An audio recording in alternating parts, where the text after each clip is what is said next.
Well, good morning, everybody. How are we doing? Yeah. Good, good. This is fun for me. This is, I've been very fortunate to get to lecture a lot and teach a lot. Night before last, I was in Dallas teaching a group of high school photo instructors. And so just a shout out to them. They're all going to be watching today, I think. So it's great to be able to do this and share this information. I think as you follow through in your craft, and the more you do this, the more knowledge you gain, and the more you realize somebody gave me that. Somebody helped me along the way, and that's kind of why I do this. Somebody did it for me, so that's why I keep doing it. So along the way, please stop and raise your hand. My mentor, when I started, said that when you're lecturing to a group of people, when you're in the audience at a workshop like this where someone's lecturing to you, you have to make a choice when someone has a question on the mind, and that is, do you raise your hand, look a little stupid, become a little intelligent, or do you keep your hand down, look a little intelligent, and remain a little stupid? So the choice is up to you. I recommend that you go ahead and ask the question because we're here, and that's what we're here for. So I hope hope today will help get you guys closer to taking the type of pictures that you want to take.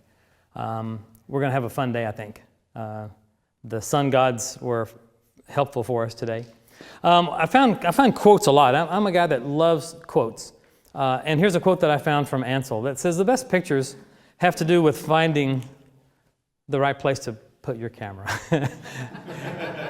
It's true. I mean, this looks like it's at in the parking lot there at the entrance into a tunnel view in Yosemite, which is such a magical place. For those of you that have been there, you know what I mean.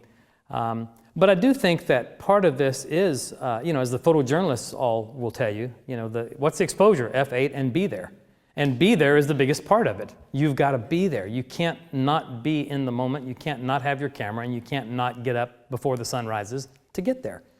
We don't shoot at noon. That's why we invented lunch. That's when the light is the worst. So we try not to shoot at that time of day. Learning to visualize and learning to think like our camera sees and to think the way a print works is our biggest challenge. Now, this is a picture that I found, a painting from Norman Rockwell, and I found this years ago. This is a Shuffleton's Barber Shop in Stockbridge, Massachusetts. So for those that join us from Mass, you probably know Stockbridge. You probably have been to this place. But this is one of his paintings, and what I loved about this is if you look at this painting closely, what you'll find is that there is no true exposure there. No place in this picture is the correct exposure. Does the correct exposure exist? It's at night. In the background, in the back room, overexposed, are a bunch of old guys sitting around playing music, which I love, by the way. In the foreground, the lights are off in the barbershop, and it's dark, and it should be dark. So I think so many times we look at a scene like this and we automatically try to fix it. How do we best represent that picture to a client, right? So we find ourselves often trying to fix something that doesn't need to be fixed. It's like, what's the true exposure of a black car? What should the black car look like? Well, it's black. That's its job. And if you take a meter reading, a spot meter reading of the black car, you're not going to get a true black. And it's the same with a white car. What's the true exposure of the white car? Well, it's, pretty much white. So we just need to make sure that we understand visually how we're going to represent the scene that's in front of us. Is it true tonality, or is it something other than that? For dramatic sake or for the purpose of its intended use. It might be something that an art director or a client has requested specifically. We just have to be able to perform on demand, if you will. That's one of the things that I feel that I've always been paid to do. I've always been paid to perform on demand. I have to do what that client asks me to do, period. And part of that is looking at a scene and going, how do I represent this scene? So I always come up with these common denominators, and recently I've been thinking about how everything in our craft has a duality. There's two of everything. And so what I mean by that is, for example, there's light quality and light quantity. See, I did photograph the Beatles. Okay, Christmas tree ornaments, but but who's counting? Think about the difference between light quality and light quantity. On a bright sunny day with really crummy light, you can have great exposure. You can have really lousy light. And people will look at a high contrast scene in the woods and say, man, this is really, really bad exposure. Well, it's not bad exposure, it's bad light. We have to know the difference. And we have to understand the tools of control for both of those things, with the quantity of light versus the quality of light.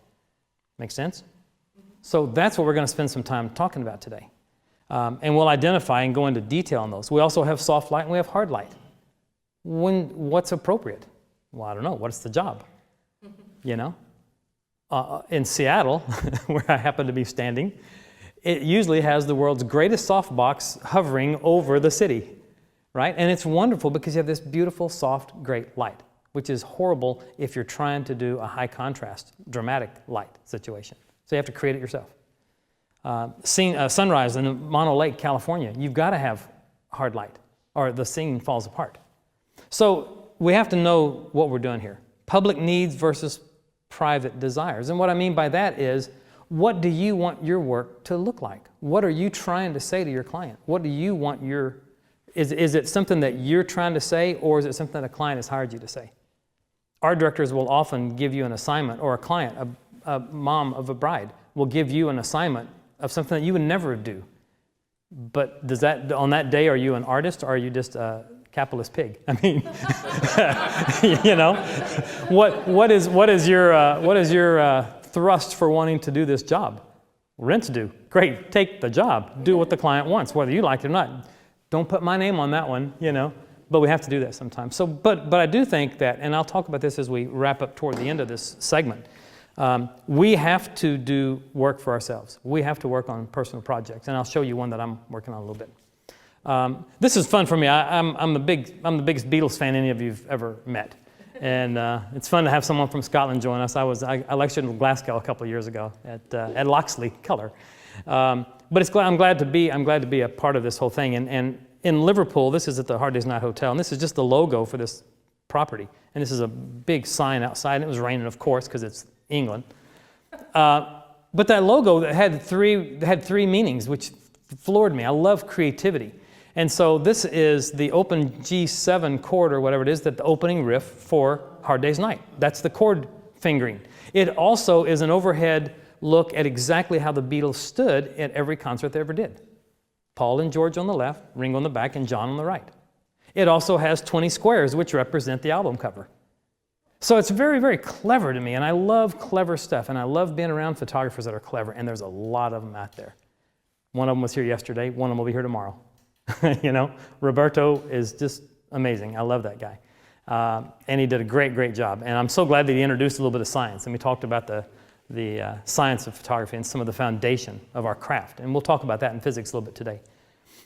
You've also got sharp and soft, which is something, decisions. What are you trying to say? What's appropriate for this piece? That's what you have to understand. But all of that has to be handled in such a way that you are under control. And when I say under control, what I mean by that is I have to make sure that, especially in today's world of digital capture and digital printing, I've got to make sure that I have detail in my pictures all the way throughout. And we all know that we have to understand how those histograms look and work. For me, if you think about the histogram, think about that rectangular box as almost a pipe. And anything that's inside that pipe will print with detail. But if that histogram or any part of it is shoved up against one side, left or right, that means there's probably information outside of the pipe that will not print with detail. Does that make sense? So always, for me, I live by two sentences: gap right, gap left. When I look at a histogram, I need a gap on the right, I need a gap on the left. If a true range image matters to me. Sometimes I can get away with no detail in the shadows. Some instances, it is appropriate to have no detail in the highlight. You don't want to do it on an inkjet print because you've seen the results of that. Where you have no ink laying on the paper, you get that shiny, dull, glossy, flat, yucky look. Not good. So we got to make sure that we understand, you know, digital is wonderful. It's a different range of capture than film ever was, but it's wonderful. We just have to understand our limitations. And what we have is from white to black, period. Everything within that is what we get. And it doesn't really matter the depth of what your camera can capture. And this is something that a lot of people don't talk about. But Your camera can capture an awful lot of detail. You have many, many ranges of exposure that your camera can capture. But how much can you hold on a piece of paper?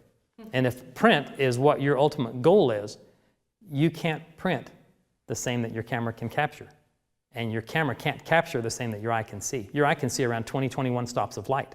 Your camera can capture from 8 to 10 to 12, depending on your camera. Your paper can hold 5 if your name's Ansel, 4 for most of us. Wow. That's about it. So we're going to talk about that. We're going to make sure that we hit this target. Here's the usable range of contrast. I call it the usable range. You got middle gray, 18% right in the center, right? You open up +1, you got yourself light gray. You open up +1 again, you got yourself white with detail. You close from 18% gray, from middle gray down -1, you got dark gray. Close down again, you've got black with detail. Make sense? Think about it this way. Can I draw this over here? I guess I probably can do this, and you guys can follow me over here. Think about it like this. This would be like the old H&D curve, and 18% gray hits right about there, right there on the curve. People always wonder, why is it 18% gray instead of 50% gray? Because as Roberto explained yesterday, everything is an exponential in our world. If we didn't have the logarithmic curve, if it was just a straight geometric, it would be 50% gray, but it's not. We live in a world of exponential. Light falls off by the square of the distance. Everything is off the square root. Square root of 2, which is 1.4, right? So we've got 1.4, double it, 2.8, double it, 5.6, double it, F11, you get the idea? It's all exponential. So 18% falls there. If I open up +1, up here I'm at 36%. I double that and open up one more stop. Up here, 72%, which is double that size, right, is up there. That's 1/3 of a stop below white with detail, below white without detail. It's the last stainable exposure on the print. Not what your camera can see, not what your eye can see, but what you can print. Make sense? I promise it'll get a lot more fun. and I promise we will take pictures. If I close down one stop and cut that in half, I got 9%. Great, dark gray. If I close down again half of that, I'm down at 4.5%.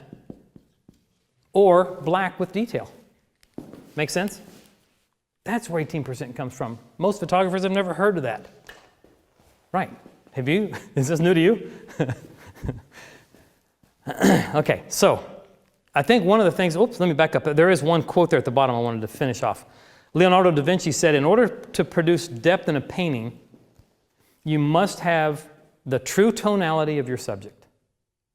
And 2 tonalities that aren't true at all. One being brighter than the true tonality, one being darker than the true tonality. What he said is we've got to have highlights and shadows in order to produce depth, shape, form, roundness, texture. Make sense? So what that means is, in order to have highlights and shadows, we've got to have our light has to be directional. Flat light doesn't work for creating depth, shape, form, texture, dimension. Doesn't work. Da Vinci had a lot of great quotes. He wrote tons and tons of information.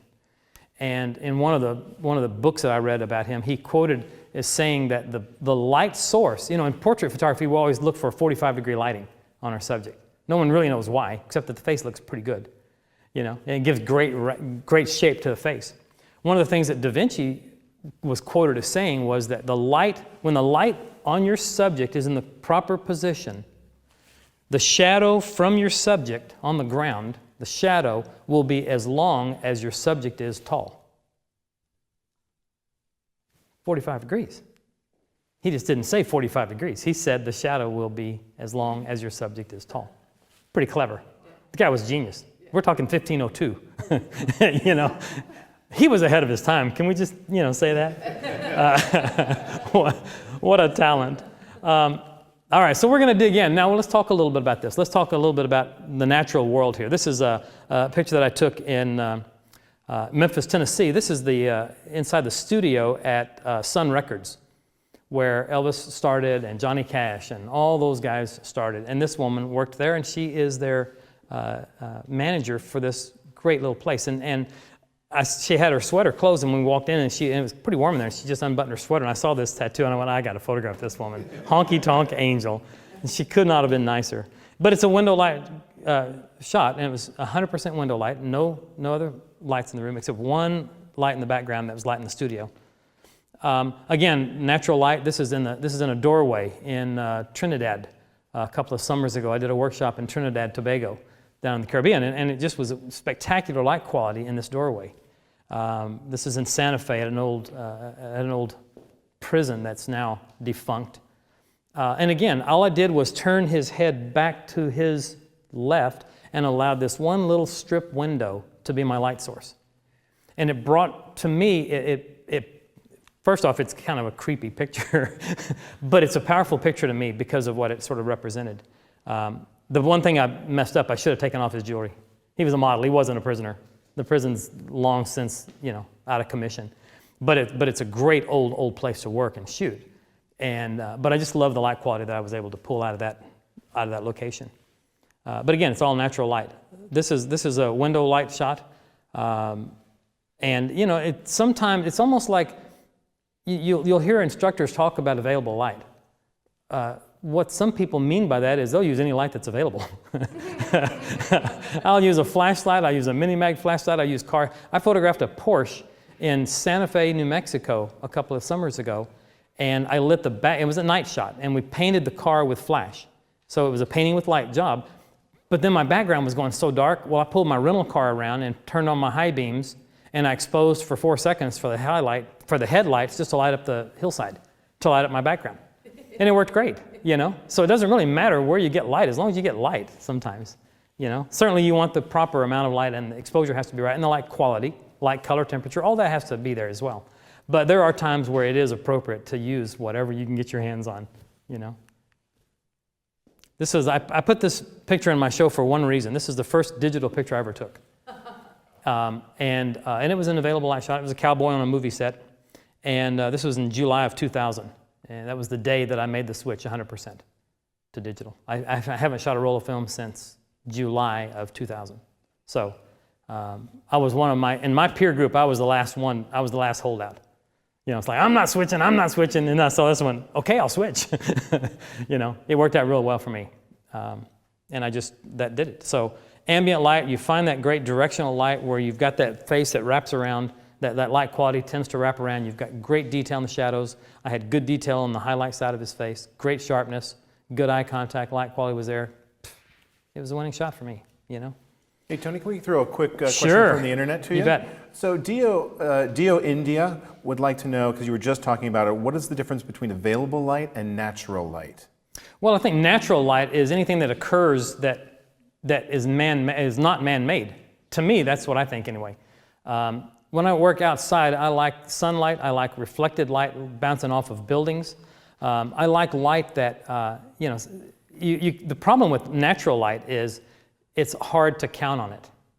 And it makes it very difficult to schedule, especially commercial shoots, big shoots with a lot of people, models, a lot of equipment, a lot of stuff. It's hard to schedule shoots in natural light, and that's why movie studios prefer to overpower natural light, because they have to have shoot dates. They've got 300 people on a set, and they can't not shoot on that day. So I think that for me, natural light would be any light that's not man-made. Available light can be man-made. But for me, natural light is what's out there right now. And sometimes you have to control what's out there. And that's what we're going to do this afternoon.